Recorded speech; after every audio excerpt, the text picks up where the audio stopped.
con la caída de la hegemonía de Bari y Tiahuanaco, comenzó un nuevo periodo de estados regionales donde los antiguos pueblos o juzgados buscaron recuperar sus tradiciones. El mapa andino se llenó de señoríos independientes y curacazgos, que son similares a los cacicazgos, pero con un curaca a la cabeza, quien era una especie de jefe tribal. Durante este periodo, el estado más destacado fue el reino Chimú o Chimor. Su capital, Chan Chan, estaba situada en el valle de Moche, donde anteriormente había florecido la cultura mochica. La ciudad fue fundada por Takay Namo, quien implantó un gobierno militarista y centralizado. La máxima autoridad era ejercida por el Siequich, también llamado Gran Chimú, quien llevaba un enorme tocado de oro y plumas. Esta inmensa ciudad de adobe estaba dividida en 10 ciudadelas rodeadas por altas murallas, una por cada gobernante, ya que era tradición que cada uno construyese su propio palacio. Además, había algunas pequeñas pirámides a su alrededor. Entre sus destacadas construcciones se encontraba la Huaca del Dragón o Huaca del Arco Iris, llamada así por los curiosos relieves de sus paredes. También destaca la fortaleza de Paramonga, cerca de Lima, donde se cree que vivía un alac o gobernador del valle. Los chimúes rendían más culto a la luna que al sol, ya que consideraban que la luna, al ser visible durante el día, era más poderosa. Para honrarla, ofrecían sacrificios de niños. Antes de comenzar, no olvides suscribirte, darle like y activar la campanita y quédate hasta el final del video para descubrir más sobre los incas. Los chimúes comenzaron una política expansionista que chocó contra los señoríos independientes que dominaban los diferentes valles del antiguo Perú. Los mochicas influenciaron en gran medida a los chimúes, así como a los lambayeques o cultura sicán, quienes incorporaron a la tradición mochica elementos de los bari y los tibanacotas. Su principal centro fue Batán Grande, que contaba con más de una decena de pirámides, siendo la más conocida la Huaca de Oro. Fue allí donde se encontró la tumba del señor de Sicán, que estaba llena de objetos de oro. Uno de los elementos más representativos de esta cultura es el puñal de oro llamado Tumi, que presenta la figura de Nailam, quien, según el mito, fue una especie de dios que llegó por mar para civilizar a esta gente.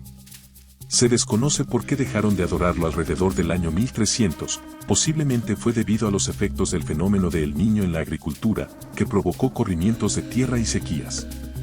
Poco después, los chimúes absorbieron a los lambayeques tras un conflicto que duró medio siglo. Mientras tanto, en el centro del Perú, destacaba la cultura Ichma, con sus pirámides de adobe dedicadas al dios Pachacamac, y la cultura Chincha, grandes comerciantes, especialmente por vía marítima.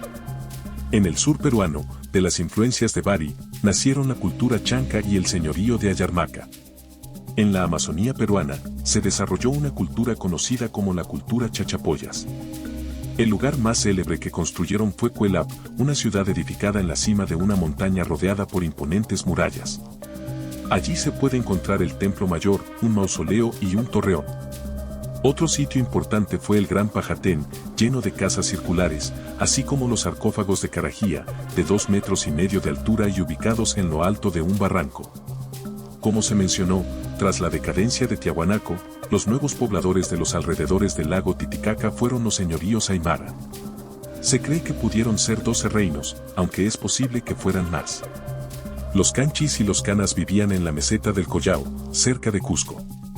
Los charcas habitaban la zona del actual Sucre, y al sur de Bolivia, y en el norte de Argentina y Chile, vivieron los chichas. Sin embargo, estos no fueron los más importantes. Los reinos aymaras más poderosos se agruparon en torno al Titicaca y fueron el reino Coya, con capital en Atuncoya, y el reino Lupaca. De estas gentes son famosas las chulpas, unas torres funerarias donde se colocaban las momias reales y se cubrían con mantas al estilo de los Nazca. Mientras en Lima se desarrollaba la cultura chancay, en la zona de Cusco se creaba el Curacazgo de Cusco, fundado alrededor del año 1200, que fue el origen de la cultura inca. Su capital estuvo en Cusco, situada en un pantano en el valle del río Guatanay. El origen de esta gente no es del todo seguro, pero todo apunta a que provenían del altiplano andino y que eran los taipicalas, descendientes de la cultura tiahuanaco, razón por la cual tenían tradiciones similares.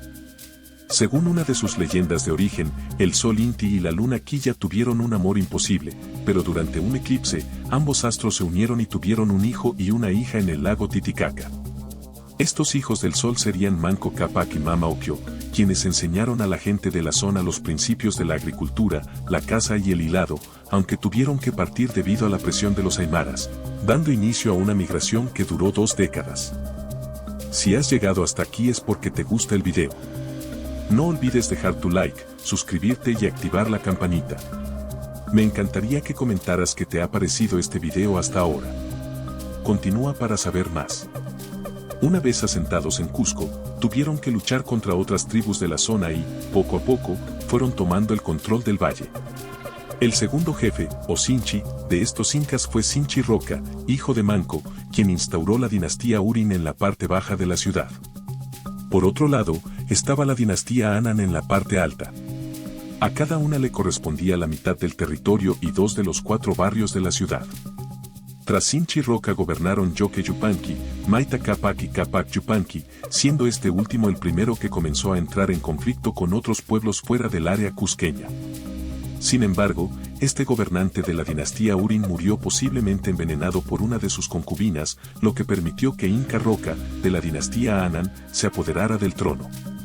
Aquí se instauró el cargo de Inca, Sapa Inca o Cápac Inca, que equivalía al rey. Se dice que se llegó a un pacto, mientras los Urin se encargarían de la administración de la ciudad y la religión, ocupando el cargo de Huillacumu o sumo sacerdote, los Anan tendrían el poder político-militar bajo el Sapa Inca, y serían responsables de la expansión del reino. Por lo tanto, se dice que el gobierno inca fue una especie de diarquía, aunque hay muchas dudas al respecto. Además, el Inti Cancha dejó de ser el palacio real y ahora los Anan construirían sus propios palacios. Durante el gobierno del Inca Yaguar Huacac, hubo una rebelión de un pueblo conocido como los Cuntis. Este grupo asesinó al rey Inca y habría destruido Cusco de no ser por una tormenta que los hizo retirarse, convencidos de que los dioses deseaban protegerles. El siguiente monarca fue Viracocha Inca, quien inició la primera gran expansión imperialista, luchando contra los ayarmacas y los guayamarcas y reduciéndolos a vasallos. Sin embargo, se enfrentó a un poderoso estado chanca, que comenzó a atacar poblaciones quechuas. Alrededor de 1438, comenzó un conflicto entre los chancas liderados por Ancu Guayoc y los incas liderados por Viracocha y su hijo Inca Urco, quienes decidieron atacar la ciudad de Cusco.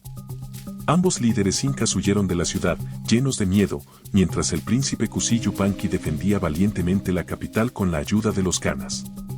Según la leyenda, los incas vistieron monolitos con ropas para que parecieran soldados, y cuando los enemigos se acercaron, esos soldados de Pururauca cobraron vida. Tras la batalla de Yaguar Pampa, los chancas se retiraron. Este príncipe fue ascendido como soberano y recibió el nombre de Pachacútec o Pachacuti. Así, el Curacasgo Inca comenzó a transformarse en el Tahuantinsuyo, conocido como el Imperio Inca. El Imperio Inca. Pachacútec se convirtió en el rey de los incas. Se dice de él que fue un líder excepcional, un gran administrador y una persona carismática. El símbolo de los reyes incas era principalmente la mascaipacha, o borla real, y también solían portar un cetro de oro y una pica emplumada. Según la tradición, Pachacútec era considerado hijo del dios Sol, Inti, y nadie podía cuestionar su autoridad, ya que lo veían como un dios en la tierra. Tras su ascenso, se dice que se aferró a su papel de líder del pueblo. Con su ayuda, el Inca estableció los fundamentos de un gobierno muy centralizado.